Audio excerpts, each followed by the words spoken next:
نحمدہ ونصلی علی رسولہ الکریم، اما بعد فاعوذ باللہ من الشیطان الرجیم، بسم اللہ الرحمن الرحیم۔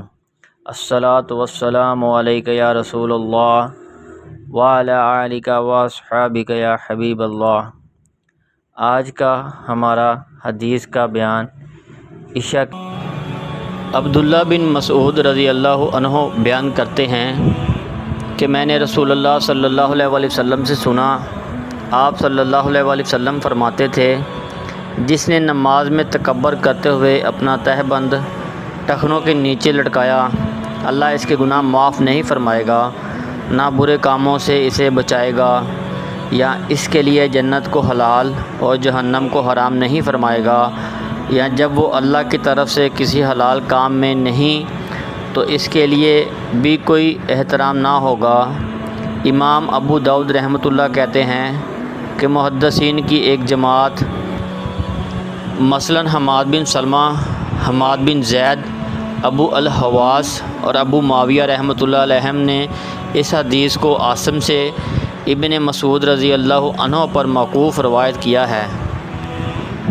الشیخ عمر فاروق سعیدی حفظ اللہ فوائد و مسائل تحت الحدیث سنن ابو داؤد 637 اردو حاشیہ، حدیث صحیح ہے اور اس سے ثابت ہوتا ہے کہ اللہ کے دین اور نبی صلی اللہ علیہ وآلہ وسلم کی سنت سے عمدن انحراف اور اس کی مخالفت کا عذاب انتہائی شدید ہے، جسے فَلَيْسَ مِنَ اللَّهِ فِي حِلٍّ وَلَا حَرَامٍ سے تعبیر فرمایا گیا ہے۔